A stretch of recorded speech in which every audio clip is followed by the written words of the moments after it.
titans of the game here facing off in round number 2. There's a look at the players. What about the decks? Corey. All right, let's check them out. Let's get a graphic up here for our first one to check out Ken Yukuhiro's deck. This is a deck that we have seen a little bit here last round, and it's okay. It is nothing incredibly amazing. We have Requiem Monolith, which is a full bomb. We have some decent removal with Embrace Oblivion and Gravekill, but there's not a lot of those trinkets that we were kind of talking about in the open to be able to sack to Embrace Oblivion. And then the two Ilvoy Infiltrator, that's a tongue twister, is also really strong, but overall, nothing too really exciting here, I would say. And then our other deck list, now I'm excited about this deck. This deck is sweet. Spicy. This is kind of the dream. You know, you're either playing the green-blue landfall ramp deck or green-red, being able to kind of play those 3 colors. Teamer is kind of the dream. Flashing blue for a double blue card is usually not what you want to be doing. Well, but when it's Weth walking, Oh, I'll take it. That yeah, card's sick. I'll take it. I'll be fine casting that on turn 9, turn 10, because most of the time it's going to win you the game and Weth you 1-1 after this, I would say. So really nice deck. We'll see who can pull this one out. All right, it's time for round number 2 of draft here at Pro Tour Edge of Eternities. And put your hands together for Carmen Complairen's first time in the booth at a Pro Tour alongside Riley Knight. Take it away. Thanks very much, Maria, and welcome to Pro Tour coverage. Carmen, for the first time, not your first time at a Pro Tour, of course. You played in many of these events, but certainly first time behind the desk at the booth here. How's it feeling? Unbelievable. Howdy, everybody. This is something, just a real dream come true for me. I know we talked a little bit about it behind the scenes, but really the booth is where I love to be at a Magic event. I love talking about Magic, and I love watching great Magic. Yep, and also you love making Magic cards. Senior game designer at Wizards of the Coast as well, and it's always really valuable to have a bit of an R&D insider perspective on some of these cards, some of these sets as we get stuck into the matches. But Carmen, we're going to dive in here and get stuck in, have a look at our players. Ken Yukuhiro, of course, defending champion against Jean-Emmanuel Depraz, world champion. This bloke has had an incredible career, and you can see both of them here, a respectable number of top finishes, 8 and 7 respectively. But not the way their morning would have wanted to get off. Not the way they would have wanted to start their morning here, Carmen. 0-1 for Terra. Right. This is one of the unbelievable things about playing at the Pro Tour is everybody is good, right? I know that's something that we might take for granted here in the booth because we're here a lot, but it's crazy that both of these players lost their round 1 and they say, okay, maybe it'll be a little bit easier coming into round 2. And you are playing against a recent world champion and the reigning Pro Tour champion. I like that both of them have probably had that thought, like, okay, well, maybe I'll have, maybe a slightly easier matchup in that. And then, no, they just get paired again. Both of them nightmare pairings here for these two. Anyway, let's get underway here. Game number 1 of our second round. It's a great pleasure to have you here from Atlanta at Pro Tour Edge of Eternities as we get stuck into these two players. Looking to get a win on the board. And opening things up on Jean-Emmanuel Depraz's side. Is that a biotech specialist? And look at that. Ken actually picked up that island off the top, kept a hand with no black sources. But Ilvoy Operative, good way to start things off. Yes, a nice one here for Ken. Sort of built his deck around some of these Ilvoy cards. We'll come back to that. I want to talk about the blue sources in Jean-Emmanuel Depraz's deck, however. We don't often see double blue cards, double mana pip cards on the splash here. But you were talking about Weth walking, one of your favorite cards in the set. Right, this is one that is going to allow Depraz in any game where it goes forever. It gives him sort of an ultimate inevitability engine. It's going to let him draw cards really late, a ton of them. And with all of these landers in the set, it's so easy to splash. And that's something that I think is going to be relevant in this matchup if it goes long, as we see Lightless Evangel for Ken, another Ilvoy now. But what I want to talk about here is the fact that Ken's Dimir deck, often when we look at the blue-black archetype in this format, Carmen, we see a pretty respectable late game. We see decks that are able to go long. Ken has taken this deck in a slightly different direction with all of these Ilvoys, right? With the Galblades, the Infiltrators, the Operatives, as we can see. He's wanting to be a bit more aggressive, go after the life total. Right, exactly. This is one where, rather than tapping creatures to say, put counters on any sort of spacecraft, he has, pun fully intended, opted out of the space race, and it's just saying face is the place. So we're going to see if that plan comes together here, because I think if the game goes long, I think JED has the edge with cards like Weth walking and a pretty respectable top end. He's got 5 drops, 6 drops that are going to close out a game much more convincingly, I think, than our defending champions. Right, and we see 2 different 2-drops on Yukuhiro's side that scale, right? So both of these creatures grow over time. They're really good at attacking early, and even if Depraz is able to play something that costs 4 or 5 mana, it is extremely possible that we see Ilvoy Operative just end up being something like a 7-6 as long as Yukuhiro can keep double spelling. That's a good point. Yes, actually, these early plays from Ken are able to scale into the late game. I don't think his deck is best positioned to support Lightless Evangel. I don't think he has quite the tools that are going to be able to make this creature get large and in charge. But the Operative, as you say, the Infiltrator, these cards are really well set up with a deck that has a lot of cheap spells that he's going to be. And we saw that during the draft when he picked Cryo Shadow over the over a 6-drop, right? Ooh, and look at, okay, but hold on. Big power turn from Depraz basically sent Yukuhiro back to square one. Frenzy Baloth as well as Plasma Bolt, letting Depraz go ahead and say, all right, here's a blocker. Also, undo your most convincing attacker. Who's double spelling now? Right. All right, we've got the Cryo Shadow here. And in come the clowns for Ken Yukuhiro. Again, looking to be aggressive. 3 attacks, name of the game. And Jean-Emmanuel Depraz, you just heard, down to 16 here. So what's his game plan? Is he wanting to slow things down? Does he recognize that he is the defender in this matchup, Carmen? What are your thoughts? Right, for the most part, in general, Depraz and a lot of the lander decks in general in this format are trying to create a bigger game. There are a lot of things that are kind of putting you up a little bit of material here or there. The lander is going to actually let you sort of hit your land drop and cast a spell in the same turn, which can be a struggle for ramp decks whenever you actually have to spend a draw step on both of those halves of things. But as long as the game progresses, we see cards like Glacier Godmine, Jean-Emmanuel Depraz deck that Ken Yukuhiro does not have anything close to that strong. Yeah, the longer the game goes, the more I think the Frenchman is going to pull further and further ahead. And it's not just the cards that we talked about, the Weft Walk and whatever else. There's Survey Mechan, right? There's Territorial Brunter. There are cards here that, Glacier Godmore, as you mentioned, cards that will be able to close this game out if the game goes. The other thing here to think about, Carmen, Ken is missing land drops. Right, it's so interesting where a lot of times you would think, oh, the blue-black deck is trying to draw cards and go long, and the red-green deck probably trying to apply pressure. But because Edge of Eternities is a little bit looser in what its archetypes are about, you get these sort of sub-archetypes of what a deck wants to do. And you just get a lot of freedom, and we're seeing a bunch of players basically pick how they want to play their game. It's not very often, Carmen, that we feature a limited format on the Pro Tour that is 2 months old. Right. A lot of limited formats don't even have a shelf life of that. Like, people sort of, they figure them out. They're like, well, after 2 months, it's like, we know how this format plays out. EOE has bucked the trend there in being a very deep format, as you say, very nuanced format with these archetypes, these sub-archetypes. It's very interesting to be exploring it at such a late stage in this format's life cycle. We see Territorial Brunter here. This is one of these big cards you're mentioning. Absolute heater. This is one of the best cards in Depraz deck where it's able to hold the fort down. This is something that can block anything. It does have reach, when normally you'd expect a red creature to be about attacking, and then it has a landfall trigger that draws cards. All right. But it's swiftly dealt with here. Oblivion successfully embraced. Yes, indeed. Thanks to the embraced Oblivion here. One of 2 copies that Ken has. Again, slight sacrifice sub-theme in his deck, Lightless Evangel, Comet Crawler, that sort of thing. But again, only really he's touching upon it, not being fully invested in it. And I really like that Yukuhiro does have this Hilder Blade and was able to find it. This is something that is actually going to sort of upgrade all of his creatures and allow a bunch of them to actually trade up on mana.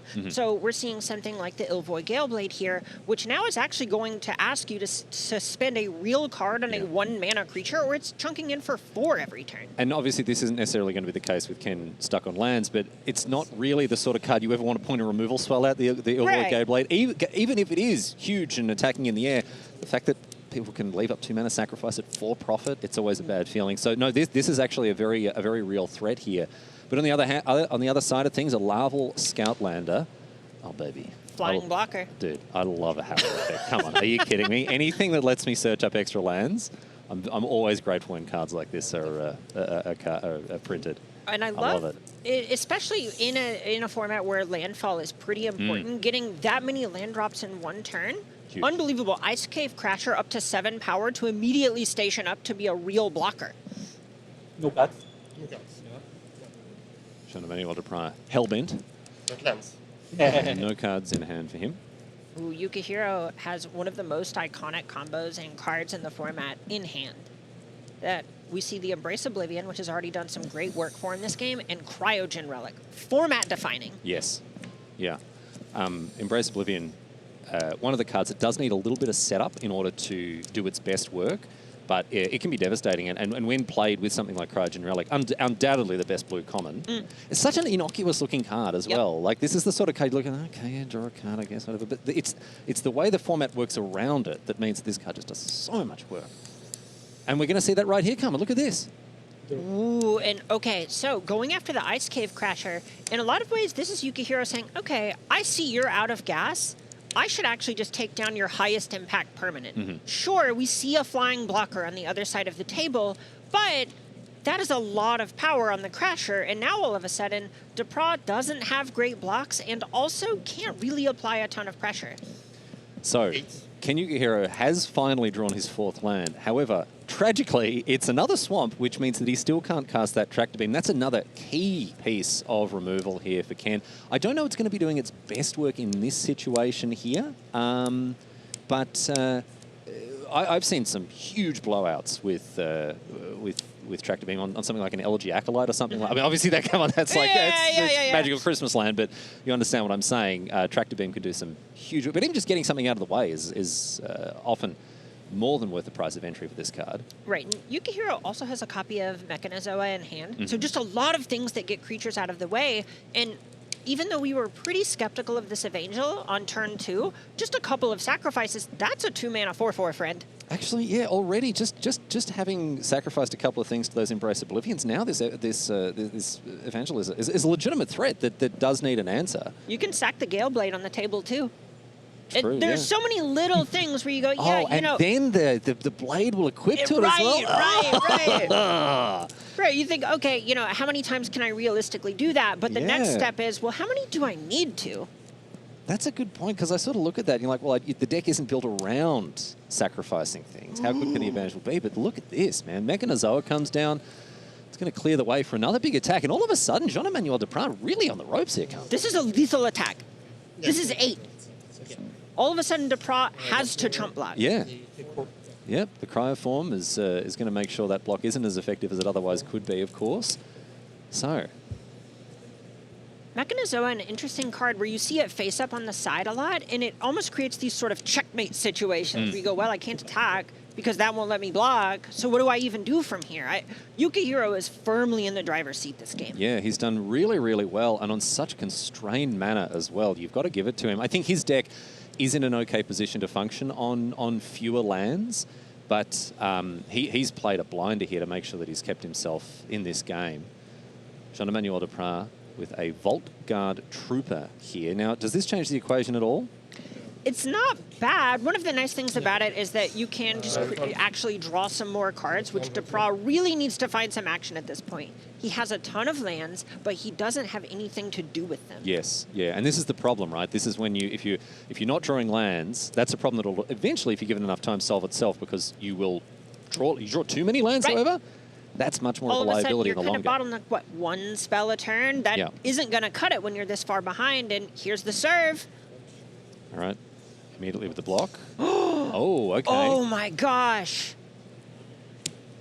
All right, so there is a removal spell for the equipment. All right, Seed Ship Impact here. And here it is. The Ilvoy Gale Blade hits the bin to its own ability, which grows the Evangel. Larger than a 5-mana creature? Okay. All right, so Ken now losing a fair bit of material in that exchange. And all of a sudden, this game seems to be tilting back in the other direction. Wow. Unbelievable, right? Because the Hilder Blade is gone as well. Yes. That was such a crucial part of what happened. That would turn any card that Ken plays into a very respectable threat. +3/+1 here. Yeah, well, a much better way of putting it. But yes, exactly. Yes. Listen, the respect kind of hinges on who you're rooting for here, right? Yeah, true. Yeah. Yeah, you're not putting much respect on the Hilder Blade if you want Jean-Emmanuel Depraz to win. All right, but the Infiltrator is going to be a problem here for Jean-Emmanuel Depraz. Ken Yukuhiro on 10, so he's got a bit of time to play with here. But between the Seed Ship and the Specialist, I guess the Specialist isn't doing that much work as a 1/3, but still. Well, hey, look at the text box. Every lander that Depraz draws represents 2 extra points of damage. And this Ilvoy Operative from Yukuhiro can sneak in with 2 spells, but can Yukuhiro have that much gas in the tank? So, Mechanizoa in the Warp Zone, of course. Let's not forget that. I can see a Starbreach Whale. Oh, and the Requiem Monolith. Here's the first pick. This is a pack 1 pick 1 for Ken Yukuhiro. Such a versatile card. It can kind of be your own sort of Phyrexian arena, or give you, it has this secret mode where you target your opponent's creature and say, even if it blocks, you're taking something to the face here. It's a card that I read 3, 4, 5 times, and I was like, I still don't think I'm not sure what this card does. That card went through some development cycles. I'll just say that, right? Those words didn't write themselves. I would love to see the first draft of that card and just see if it was like way less complicated or way more complicated. I'm just going to say those are never the first words that end up. Yeah. Sometimes you go, okay, well, what's the real way to write this out? How can we massage the rules into letting us do what we want to do here? Sometimes you have to ask yourself the question, okay, is this too far beyond the pale? Is it even worth it at that point? Right. Yeah. Well, but the card's cool. Yeah, it's cool. Well, I was going to say, look, hats off Requiem Monolith. You made it through that bruising design process, and you're here with us today. Starbreach Whale, the play here for Ken Yukuhiro. On the other side of things, now, Jean-Emmanuel Depraz with his 10 billion lands in play is continuing to develop his board. Zookeeper Mech, and this is a fine card, a little bit less... well, actually, no. I guess with its second ability, it is going to start doing work, considering how much... He's doing it right now. I think that's what's happening. Is he able to... Is that on the Scout Lander? Is he able to activate it? Oh, he's got... It's not a tap ability. He has a gajillion mana. Yeah, I was going to say. It's not often that you can cast and then immediately activate a Zookeeper Mecha, but when you've got half your deck on the table with lands, then yeah, that's actually going to be an option here. Oh my god. Okay, right, okay. He took the safer play. Biotech Specialist in the red zone for half of Yukihiro's remaining life. Yep, +4/+0, so that's a 5/3 coming in now, this Biotech Specialist. So interesting, because in some ways this is putting Yukuhiro to the test and saying, okay, well, if you have 2 spells next turn, I don't want to die. Yeah. This is so classic Depraz in a way where he's just pushing inevitability, playing very tight, eking out every advantage. And a really big decision here for Ken Yukuhiro to make. What do the blocks look like here? Obviously, he's got the Starbreach Whale of 3/5, the Ulvoy Operative of 1/3. At this point, some of the questions if Yukuhiro might have a way to get a flyer out of the way. And then there's a question of, okay, great. What does my next turn look like in that world? Yes, it's about what things are what's gonna happen down the track here. Yukihiro's more or less thinking of the combinatorics of what can come off the top of the library. Is there a double spell sequence that actually leads to getting this spacecraft out of the way, casting another spell and crashing in for 4, or do I need to preserve my life total right now? He's going to block. Yeah, Whoa. He's going to block. So just wanting to get this specialist off the board, and in doing so, sacrifices the whale here. Notably, Tractor Beam online in hand. The block with the whale, great, because it actually traded and wasn't just a chump block. Mm-hmm. Yeah, very different equation if it wasn't going to trade 1-for-1 with that specialist. But the thing is, it doesn't deal with the problem, the ongoing problem that is the Zookeeper Mech, and it can turn anything into a respectable threat. The fact that Depraz can play a 3-drop, a 4-drop with the Forest in hand and still activate the Mechan. Mm-hmm. All right. This game, really, really interesting texture to it here as Ken figures out what he wants to do. Gravkill in hand, Requiem Monolith, and the Tractor Beam. We've talked about the Monolith and the Beam. They've been in hand for a while now. Gravkill off the top, however, is going to give him more interactive options. How does that change things meaningfully here, Carmen? So it's really interesting where Yukuhiro has a bunch of ways to check a creature in hand, and some of this is a matter of sequencing and seeing if there's a way that can kind of check Depraz off balance, right? And I love the pass here from Yukuhiro because this means that Yukuhiro can actually apply 2 different removal spells in the same sort of turn cycle without Depraz being able to account for both. So what I suspect that we're going to see here is removal spell in Depraz's turn, untap, then another removal spell on Yukuhiro's turn, and all of a sudden, we're going to see this Infiltrator clear for takeoff. Yes, yeah, and this is a good way to put it here. You'll have to forgive me, I messed up in talking about the Zookeeper Mech, and its ability costs 7 to activate, not 6. So that does change things very slightly here. But it's a good point that you make. We can see Ken here very clearly with something, right? Like Jean-Emmanuel Depraz will recognize that Ken Yukuhiro is holding on to something and will play... He missed land drops earlier. Yes. So these are spells. So they are spells, and sitting there with 5 mana and just going, okay, pass, right? When you've got a card on the battlefield that wants you to cast 2 spells, that clearly says you've got something. So we're going to see an attack here. Gravkill obviously was what Ken had earmarked this turn for. All right, Mechan hits Exile. Spacecraft hits Yukuhiro. And a land here for Jean-Emmanuel Depraz to round out his turn. Back to Ken now. Let's see if he takes this line you talked about, Carmen. Picks up a Perigee Beckoner. And now this is interesting because he could just hard cast that if he wants. It represents a bunch of extra damage.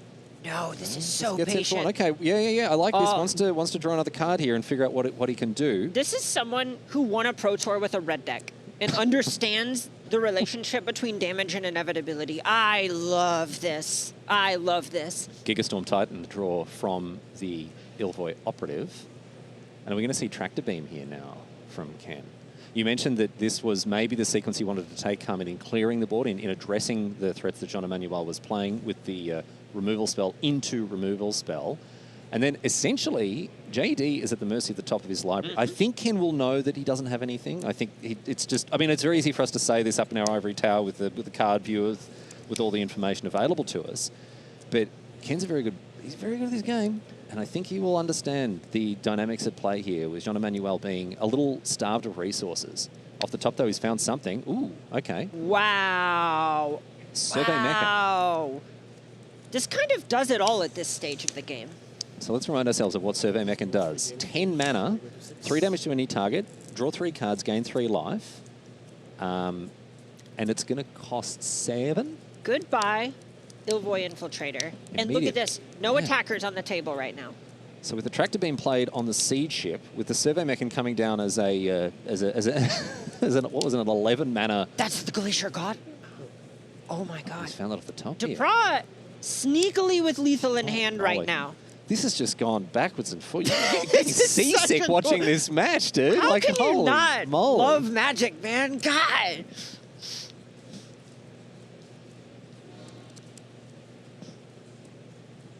All right, so back to Ken Yukuhiro now. And all of a sudden, there are all these cards in hand that are strong, but he really would like to try and develop 2 threats this turn. Yukuhiro knows that Depraz just gassed back up with a bunch of expensive stuff, so it's likely there are spells in hand. So what does that look like?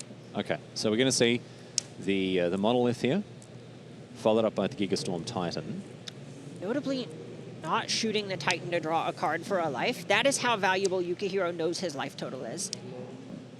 All right, and then, as you say, the Glacier Godmore drawn last turn. Oh my God.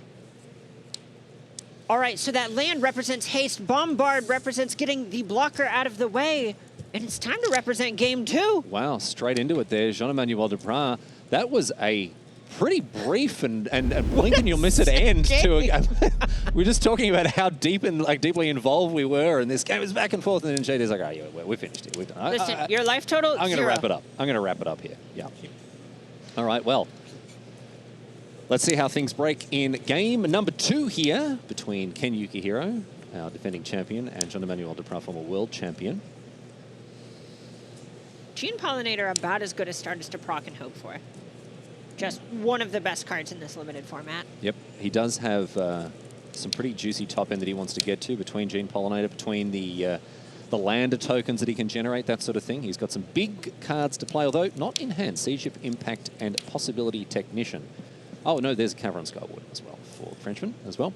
On the other side of things, decent-looking hand here for Ken. He's going to be able to open up with some early creatures, get on the battlefield nice and briskly here, Carmen, which is what his deck is looking to do. Right, this is something where Ilvoy Operative, it is just so good at playing multiple roles. It can attack a little bit early, and then also it being able to grow and scale. We've already touched on it a couple of times, but we saw how much it mattered for Lightless Evangel in Game 1, and that can be true here. He is missing a little bit of that double spell action, but I think we're going to see it soon. Yeah, being able to develop his board in this early stages is fine. And then, as you say, look to leverage these scaling creatures as the game goes a bit longer. But it is very similar to game number 1. As we see now, the the Ilvoy operative joined by the Lightless Evangel. On the other side of things, that was a possibility technician that was warped, I think, last turn. Really cool card in this format. I think a lot of times your intuition would be you read its text box and you think, okay, so this cares about playing a bunch of Kavu. I know that's a magic creature type, but how often does that come out? Well, at the edge, there are a bunch of Kavu. Yeah, this comes up a lot. Yep. Yep. I think you were looking through JD's deck list and pointed out that Possibility Technician, actually, he's got a number of cards that can trigger it, right? He's got the Vault Guard Trooper. He's got the Cavern Sky Warden. So we could see the Technician do some work. Yeah, Tanuk as well. Also happens to be a Kavu. True, Very cool. Yep. Frenzied Baloth, that perfect blocker as well for Depraz. Okay, immediately trades off. That's fine. Going Goes after the in. Lightless Evangel is super interesting because in some ways that's Depraz's way of saying, can you actually double spell that much? Yep. Yeah, it says like you're gonna have to consistently do this, and I've seen that you do have top end in your deck that you like. If you don't do this, then you've just got a 2-1, and that's not a great situation for you. Whereas, you know, the cards that support the Lightless Evangel, the double Embrace Oblivion, a couple of other cards as well that allow you to sacrifice cards. Gigastorm Titan, about as good of a follow-up here as possible for Yukuhiro. Yeah, pressure's on. All right, we're going to see now Possibility Technician come out of exile. Flipping over a land, basically what we call bottling a lot of the time. One of the best things you can bottle because it doesn't cost any mana to actually just go ahead and pull it out of exile while the getting's good. Yep.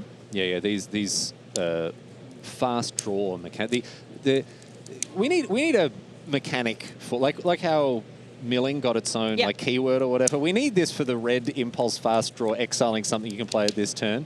But hitting a land off that is always real juicy. Yeah, we call it bottling internally after Elkin Bottle from way back in the day, but we do like a few different timings for it for balance reasons. So it's a little bit harder to streamline. Like mill, where mill it is always that's what it does. But whereas this one is like into this the versus end light step. up the stage versus this cares if you have a Kavu. It ends up being a little strange to line it all up.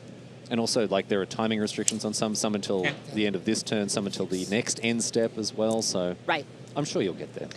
Well, look at this. Ken getting in there. Ton of damage, ton of warping. Peregrine Beckon are doing amazing work to just say, oh, you are legally allowed to block. Oh, my goodness. Look at JD's hand. It is just all business. So much action there. All gas, no match. It could be the case here. One of these players is going to go to 0-2, and this is not where you want to be. You see JD. Depraz paying the cost of a splash right now. Look at this. That is an island with a bunch of red cards in hand. There are only 2 islands in deck, but there is a real cost to that. Yep, and we're seeing it. We're seeing it here. All right, Zookeeper Meccan, going to give him some more red mana, assuming he gets another turn. He's already down to 6. Yeah, this is the problem now. JD needs more time if he's going to be able to enact a game plan. Okay, we're going to see close encounter here. That's what I call it. And Gigastorm Titan remains. Oh, yep, and immediately JD's got the blocks prepared now. And look at this. Peregrine Beckoner comes back from the exile zone. Go ahead, sorry. No, you're just fine. We see Mechanizoa in exile. This is that pseudo-checkmate situation I was alluding to where all of a sudden Depraz is extremely taxed on how he is allowed to use a ton of his resources because Mechanizoa is saying, oh, I can lock a creature down for 2 turns. Can you handle just losing a creature for that long? Finds a mountain here, which is very useful in getting this Cavern Sky Warden on the battlefield.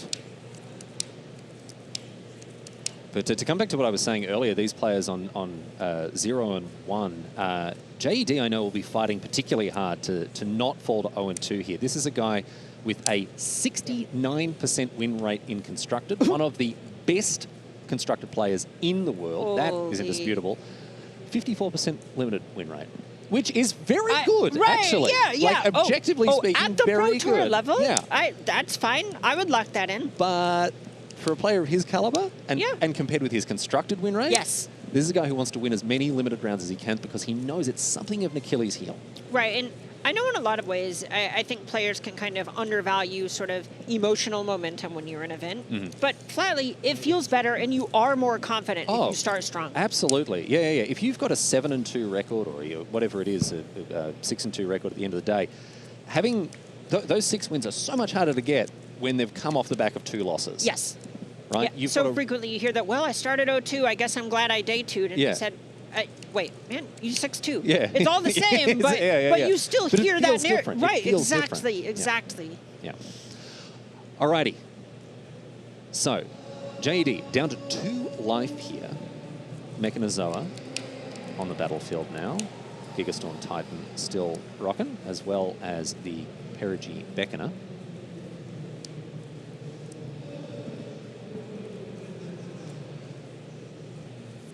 And we mentioned before, JD's got a lot of business.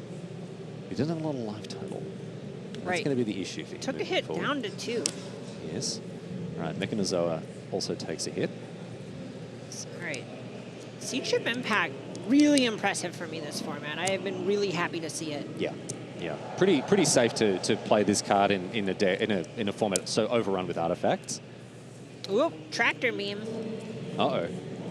Uh-oh. Uh-oh. Uh-oh. Uh-oh. We've got a double spell of the finest kind here, one that wins the game here for Ken Yukuhiro. We're going to game number 3 now. Ken says you're not getting off that easily, my friend.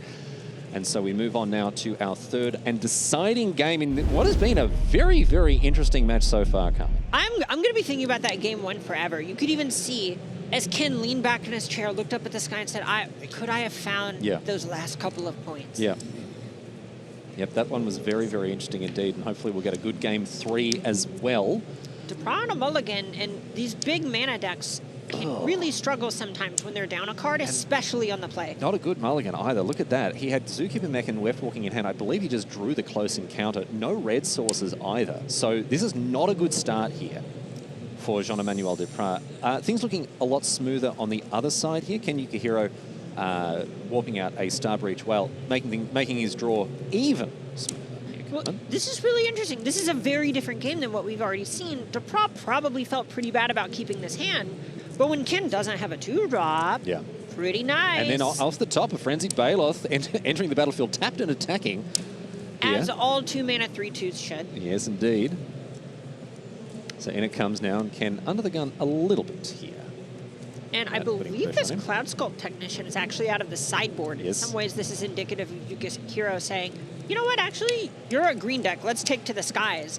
I want to be able to get those last few points of damage in. Yeah, pretty. Look, I don't want to. I'm not trying to have a go at Cloud Sculpt Technician. One of the cards of all time. It's certainly it is a magic card. Yeah. It's certainly one of the cards of all. We can't take that away from it. No one can take that away from Cloud Sculpt Technician, but it is getting a Guernsey, getting a run. Again, perhaps because of that emphasis that Ken is looking to get to fly over a clogged up battlefield full of green chumps on the ground. And here we can see how much it struggles on the back foot in particular. Frenzy Baloth gets in, and a lot of times you want to play Titan, just force your opponent to actually have the removal or the combat trick, whatever it is at this level, and just create a sort of solved battlefield a lot of the time and say, okay, let's get this part out of the way, reduce the game down, and so on.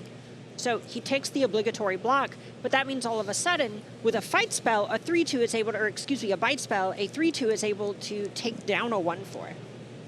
Yeah, and you're pretty happy with that. Oh, every time. As Jean-Emmanuel Depraz trying to adopt a more aggressive posture here. And it's working in the face of cards like this, right? It might be the best blue common, but Cryogen Relic is not impacting the board here. Buying 3 life ain't too shabby. I mean, this is part of why it's so strong. It's so versatile. What do you want a card to do? It does a little bit of it. Okay, all right. When you look at, okay, I'm now revisiting the comments I just made, and if the card literally just read, 1 and a blue, sorcery, draw 2 cards, gain 3 life.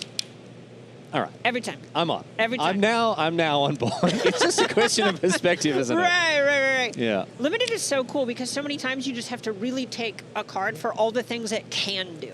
It's not 1 and a blue though, is it? It's 2 and 2 blue. I'm still in. We're getting in on the ground floor. Yeah. All right, going to clear the battlefield here. And this is something we've seen Yukuhiro really prioritize a lot in general, is just trying to make sure that Depraz has literally nothing in play. I know it sounds a little reductive to say, yes, one creature is more than 0, but as the battlefield grows, the more complicated it gets, the harder it is to actually declare attacks because of how strong it is to be the person choosing how combat lines up on, say, double blocks. I'm looking at the fact that things like Cloud Sculpt Technician have come in from the sideboard for Ken, and I wonder how much he has tried to reposition himself in these post-board games, potentially realizing at least that his plan A of like 2 drops, double spells, trying to play almost a tempo-based game isn't going to work against JED. Does he want to take a slower and less proactive posture here? And it's like, with the way that this game has panned out at least, that seems to be the case, right? We've got Mechanozoa on the battlefield as a 5/5 now. This is not the 2-mana 2/1s, 2-mana 2/2s that Ken brought in games number 1 and number 2. So it is a little bit different this time, Ken. Yeah, in a lot of ways, I think Yukuhiro is just trying to make his cards worth a little bit more pound for pound. I would expect Comet Crawler, a card that he does have in his main deck, to maybe be hitting the showers in the post-board games, for example, where you do need to keep committing resources for that card to be good enough. Depraz is really trying to grind the battlefield down to not very much. So if you can't keep investing in something like that, you need to find these standalone cards that are going to be able to hold their own. Right, rather than cards that are going to give you a significant short-term benefit, but only if you can push your game plan across the line in a sufficient amount of time, which Ken hasn't necessarily been able to do with the lower end of his deck. So maybe he's going to rely on some bigger cards like this Mechanozoa. But we're going to see now, committed to the battlefield, not just this Elvoy Operative, one of the key cards in Ken's deck here, but it looks like also Dauntless Scrapbot is going to come down and create a landed token. Great card, this one. Just so honest. You play it every time. It's pretty good. Yeah. It's not fancy, but it clocks in and it does its job. Yeah, that's exactly it. You're not writing home to mum about it. Dear mother, today I cast a Dauntless Scrapbot and it was entirely fine. 3 mana, 3 power, give you another piece of material. It's really hard to say no to that. 3 mana 3/1s are just like, let's hear it for 3 mana 3/1s, everyone. They're just the best cards in Magic, aren't they? It really is. Vendilion Click. Oh. Flicker Wisp. Keep going. Come on. Excellent. 3 mana 3/1s. Perfect. All right. What's JED going to do here? Oh, there it is. Oh, Vendilion Click. What a card. What a card. Flicker Wisp maybe going to show up a little bit later. Yeah, I was going to say we're not going to probably not going to see too much of Vendilion Click these days. I think its best days are behind. But Flicker Wisp is still around the traps. Flicker Wisp is still around the traps for sure. All right, is that a? Oh yeah. That's a big glacier. Oh yeah. Godmore right there. Big one.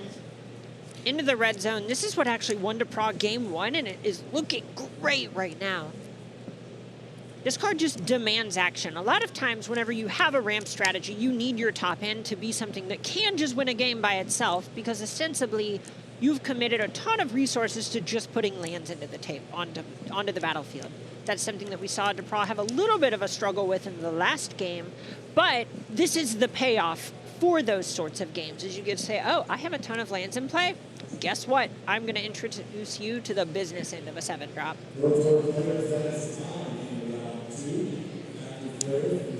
Let's see how Ken likes that. His board is built out reasonably well, but this big green beater is certainly dominating the battlefield at the moment as a 6/6. And Hymn of the Faller, really efficient card draw, but like most black card draw, it does come with a cost. And when you're at 20, losing a life to draw a card or two, not that big of a cost. But when you're at 6, it does. Yeah, it gives you pause. You know, you play that early in the game, like, what's one life? You know what? 18, 17 it is. Nothing to me. Nothing to me. It's a rounding error. I wouldn't, if I drop 1 life on the ground coming, I wouldn't pause to bend down and pick it up, right? But then on 5 life and 6 life, that changes the equation a little bit. All of a sudden, you're counting those pennies. Well, while these players are fiddly fighting around figuring out what they want to do, I just want to shout out some other 3 mana 3/1s. Brazen Borrower. Ooh. More recent one. True Name Nemesis. Ooh, we might have different feelings on that one. I'm sorry. Remember when that How about Boggart Trawler? How about, can we talk about Boggart Trawler, another friend who might join us this afternoon? Also, While we're on the subject of world champions, JED sitting right there. Elite Spellbinder. The PBDDR card, of course. Great one. Yep. Great one. There are some really, really good ones from the archives. All right, Shambling Shell, personal favorite of mine. Shambling Shell, what is this? I've played too long, too many formats. It's a dredge card. That's how you know I Okay, boomer. I was born in Florida. I have something wrong with me. Oh, dear. All right. Oh, the party don't stop. Hymn of the Faller hits the stack. And that is just going to draw the one card from the looks of things. Did not get a good look at the top card. On the weft walking here in JED's hand. Haven't seen the weft. We haven't done much weft walking as of yet. All right, Yukuhiro liked what he saw. Virus Beetle. Virus Beetle, and we're not going to be walking anywhere. That's a 1 for 7. Yep. Look at this. This is how the highly advanced mind of the R&D insider works. Listen. At performing advanced calculations at lightning speed. No, but you're very true in saying that. That's a really nice one to snipe out of the hand there, for sure. And in a lot of ways, this really speaks to what we were talking about before, where getting someone to 0 of something matters so much. I know that's something that the gap between 0 and 1 is so much larger than the gap between 1 and 2. Infinitely larger, some would argue. We're looking at. We can't be looking at attacks. Oh, we can. Oh, okay. It's unblockable. Ilvoy Infiltrator. Gonna get it done. All right, draw another card here. So Ken keeps the train rolling. Oh my god! Oh, baby! Oh my god! Look at that, off the top here. You hear the sigh of relief. Oh my god!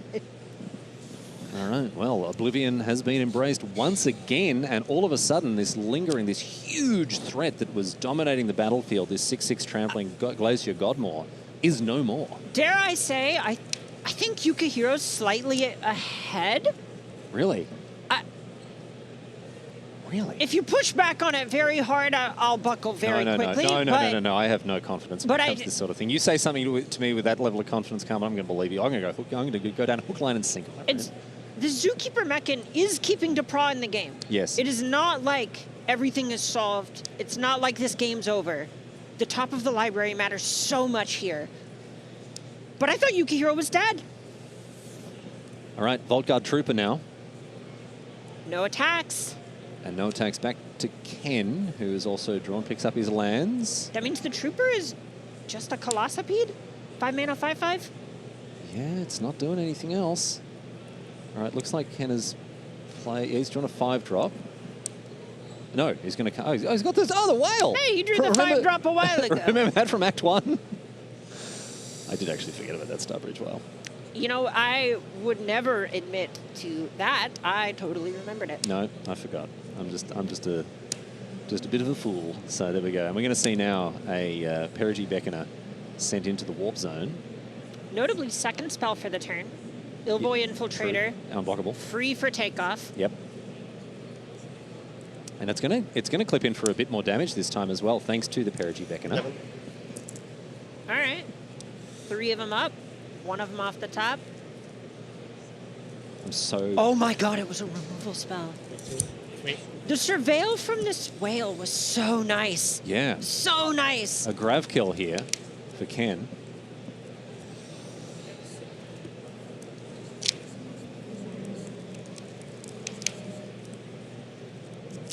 Step crack of a lander for Depraz. This is the point. A lot of times in the game when you're kind of vying for position and all of that, you're kind of thinking min-maxing your landers and maybe some landfall triggers. But here, every draw step is do or die. Yeah. Your deck thinning. Yeah. I don't know what other use he has for those lands. There may be other cards that are going to interact with them in some other way. But no, in this situation, you just want to draw the good stuff. It's also 2 points. Yukuhiro, Oh, of course, yeah. very low life. The specialist is still on the battlefield. Let's not forget about that. No, for them it's a no-brainer, absolutely. All right, so Ken Yukuhiro down to 3. He's managed to get a couple of times the operative, so the cards are coming and the damage has also been flowing. Next turn, he does have the Perigee Beckoner again if nothing else changes. If he gets an untap step, I think Yukuhiro is extremely in the driver's seat. This Grav Kill in particular, most ways to create an artifact token you could sacrifice, for example, are going to use the stack, which means that Yukuhiro will get the opportunity to actually go after that specialist with the removal spell, if that's what he's worried about. He just gets to operate from the point of being in position, which matters so much. But this turn of breathing room is crucial. Let's see what he makes of it here. He's tapping 3.5 million mana. What is he going? What is he? Oh no, that's the okay. Sorry, it's still JOD figuring it out. All right. Okay, Drix Fatemaker is not bad. The Warp, big attacker. It has trample.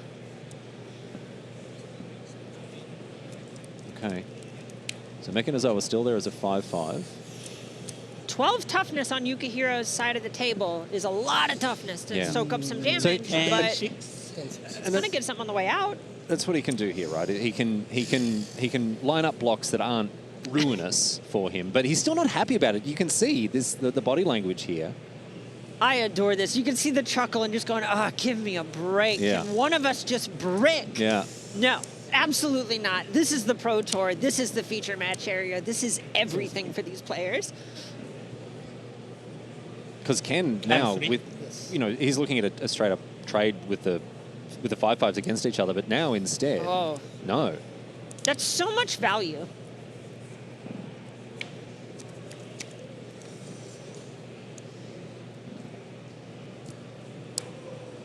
The activation of the Zookeeper Mech and also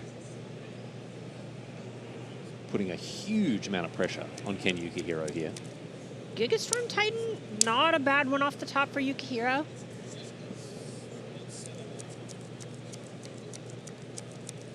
No, I mean, it's more business, right? It's more business. Although it does mean he's got two options. He can either play the Gigastorm Titan, which turns off Grav Kill for the turn, or he can main phase the Grav Kill in order to play the Gigastorm Titan. But are either of these threats on the other side of the battlefield worth the Grav Kill? It's such a hard bet to make. The Zookeeper Mechan, when you do have that Drix Fatemaker off in exile, is a very real threat. Yeah. You do know Depraz is going to be able to make very high power, very trampling creatures pretty soon. But instead, it's going to be the specialist, the biotech specialist that eats the Grav Kill, and so Ken gets in with both creatures now, knocks JD down to 7. It's not bad. I definitely like anything that lets Yukuhiro keep the card flow going. And look, Comet Crawler actually still in the deck as well. Not bad. No, it's the lifelink here. Lifelink is going to be really, really relevant. Huge. Yeah. So Comet Crawler instead of the Gigastorm Titan, and I like this because it does represent a bit more of a buffer for those measly 3 points of life that he's on here. So JED on the battlefield, Zookeeper Mechan, and 3/5 of nothing else. And the big reason to hold on to the Gigastorm Titan is that it just means it can team up with the Beckoner next turn to represent a double spell. Right? Having 2 mana from hand for the Titan instead of 3 mana for the Comet Crawler, that inch is the difference next turn. Yukuhiro is already thinking about the next combat step and how to get creatures sideways. And when you've already got potentially unblockable threat on the battlefield, tripling its power here is huge. The other thing to think about is, depending on how the life total and the life totals and blockers shake out, but that Comet Crawler, it's got fodder ready to go. That Virus Beetle has done its work and can end up being an extra 2 points of damage, an extra 2 points of life as well with Comet Crawler. All right, well, here's the Beckoner. All right, Perigee Beckoner. Interesting question. Could target Virus Beetle just to sacrifice it and take the last card out of Depraz's hand again. Because then it'll come back. You'll sacrifice it to the Comet Crawler, then trigger. Oh, so you're losing out on the damage. Right. But in doing that, No, no. We're just, Nope, not Ken. Okay. Not missing out on damage. Love this. Love this. Not going to get fancy. If you had a good card, you would have played it. So Virus Beetle is going to be sacrificed to the Comet Crawler here. So the Comet Crawler now coming in as a 4/3 lifelinker. That means that Depraz's hand on blocks is forced. This is a lethal I'm attack. at 7, right? Yep. So the Drix Fate Maker, a 3/2, and the Zookeeper Mechan, a 2/2. You take 1, you gain 6. 6, you're at 9. 9 and 1. Yeah. All right, Yukuhiro back up to 9. Breathing room, Yeah. card advantage engine, more creatures in play. It feels like the world is his oyster. Yep, that Perigee Beckoner did a lot of work here for our reigning Pro Tour champion. Ken Yukuhiro has turned things around as they stand on the battlefield, but there's always the top of the library here for Jean-Emmanuel Depraz. Oh, and isn't there just Territorial Bruntar off the top? Get out of here. So Territorial Bruntar, a 6-mana 6/6 with landfall that lets you cast cards off the top. And what's he found off the top here? Oh my goodness, the party don't stop. I'm at 6. No. I took 1. Oh my 1 gosh. damage. Sorry, 1 damage, I'm at 6. All right, so we're seeing Ice Cave Crasher. Maybe I'm dead, but... You hear Depraz chuckle and say, maybe I'm dead, but we'll play it out. Let's see. All right, cast the Ice Cave Crasher, of course, using the mana from the Zookeeper Mechan. Puts the 4/4 into play. Back over to Ken now. So Jean-Emmanuel Depraz, this is how you want your opponent to be, right? Tapped out, no cards in hand. Ken figuring out what he's going to do, how he's going to navigate this turn. Jean-Emmanuel Depraz on just 6 life. So Ken Yukuhiro, blood in the water potentially for him. If Ken just has lands, I don't know if he has an attack. Okay, no, he has another Ilvoy Operative. You are 6. 6. I mean, the full attack means Ilvoy Operative likely gets through To draw another because card. Depraz has to block the biggest attackers. But with the lifelink on the Comet Crawler as well here, this will buffer things a little bit for Ken. Yep, okay, full sand, in they come. So Ken sort of rehearsed some of those blocks that JED might commit himself to. Let's see the way the cookie crumbles now. Jean-Emmanuel desperately holding on, trying to stay in this game. But Ken Yukuhiro, he's pivoted nicely with the way that this deck is played. Gone is the sort of tempo plays he was looking for in game number 1, I should say, and instead is attempting to go a bit bigger. And it's worked out so far, Carmen. We'll see if he can seal the deal. I love this. You can feel the energy, the tension of the game at the table. Yukuhiro declares the attack, starts flicking the lands. Saying, okay, what's going to happen? This is unbelievable. This is a game of Magic. Yeah. Those moments so often generated here. In the warm wash of the lights, the Pro Tour feature match. All right, there are the blocks, it seems. The Territorial Bruntar blocking the Perigee Beckoner, and we've got the Ice Cave Crasher in front of that Gigastorm. Oh, no, maybe not. The Comet Crasher instead. Or Comet Crawler, excuse me. We're crawling on the Comet, not crashing it. We're crawling. And you saw Depraz check the cards in Graveyard and Exile before this. Yes. This tells me that he's actually kind of worried about being able to kill Yukuhiro if he keeps gaining life from here. A lot of the best ways that he has to literally kill an opponent are gone. Yeah, true. Yes. The finishes. All right, another operative here. Depraz at 1. Yukuhiro with 1 more creature in play. That's good math. So Depraz, what's he found? He's got a land. Another land off the top. He's definitely gonna get something here. Oh, is that another reach creature? It's a Caveron Sky Warden, so yes, indeed, it is a reach creature. And is there a way that he can make these Ilvoy operatives unblockable? If there's some way he can maybe hit a draw spell into something and we saw else. he boarded in the draw spell Definitely. in game number 2.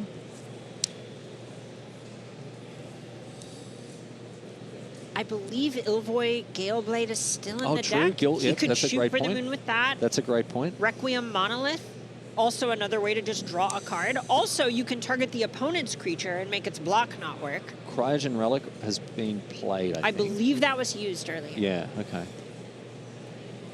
Oh, wow, and that was just a draw go. All right, nothing. Oh 2 my lands in hand for God. Ken Yukuhiro. No. A Unbelievable. Day of execution for Jean-Emmanuel Depraz. And all of a sudden, Yukuhiro's in this spot where he has to hope Depraz draws bad spells? Because lands are Because spells. lands are yeah. also spells. So in that Yeah. in that world, Depraz just going up a land as well, which maybe represents extra damage with the Crasher. This is starting to look tough. Orbital Plunge. Oh my God. Okay. That's a removal No, spell and a land. Yeah, Oh, because the lander can trigger the... it can trigger the landfall of Cavern Skywarden, of course. Oh, sorry, excuse me. The of, Territorial of the Runtar. Territorial Runtar, yes. And that's why Orbital Plunge is so huge in this format. Yeah. Well, 2 for 0, 2 for 1? I can't do the maths on that. And at this point, we're also starting to see, I think Depraz only has 5 lands left in deck at all. But now Getting he really doesn't. close to all gaps. Yeah, well, he doesn't mind drawing them though, because Right. every land draws him at least some action, as long as the Bruntar's in play. How about Bombard? Oh my goodness! How talking about action. Bombard? Talking about action. That's what won Depraz the first game. So this is 6 power, right? Oh no! Oh my You goodness! hear when your opponent, who you've had on the back foot, Just points at its confirming. attacker and goes, "This is 6 power, right?" All right. All these creatures are poised to go. None will cast this turn, so they're all ready to rumble. Where does the Bombard This go? is close to lethal on the way back from Depraz right now, immediately.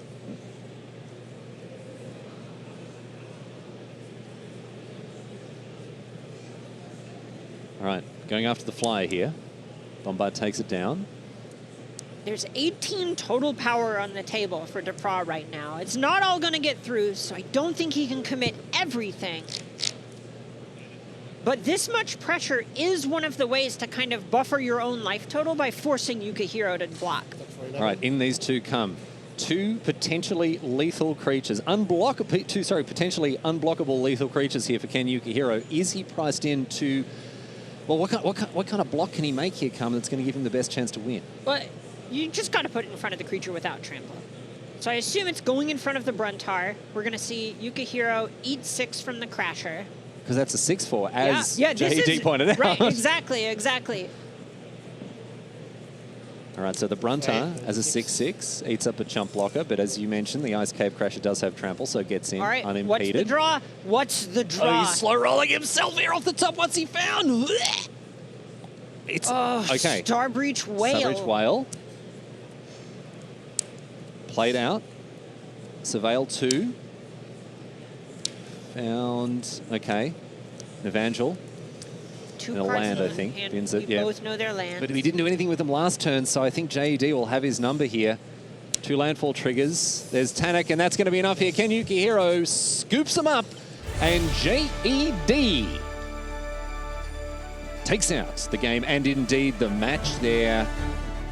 What a match of Magic we just saw, Carmen. That was a roller coaster, my friend. I am beside myself right now. I'm sorry. You looked at me and I was just mouth agape. It feels like 2 different games there. The whole time we were going, how does Yukuhiro possibly win this? Oh, okay. Well, how does Depraz possibly win this? Yeah. Oh. Okay, well, how does Yukuhiro possibly win? This format in general, it's really swingy, and it's unbelievable how many ways all of the cards can be played. That was Magic at its best. Yes, we saw ups and downs. That round had a bit of everything all over the place, but we should give people a chance to maybe settle and overcome the pitching and the rolling of the seasickness as we saw the how unsteady and back and forth that match was. But it was fantastic to get across, particularly fantastic to get across with you, Carmen. Thank you very much for being here today. We'll be back with you tomorrow for more Limited, I understand. Would not miss it for the world, space, the edge, whatever other pun we can fit in here. Looking forward to it, mate. All right, well, that's going to do it for round number 2 here On the other side of this, we've got our final round of Limited from Pro Tour Edge of Eternities here in Atlanta in the United States. Stay with us. We'll be back after this.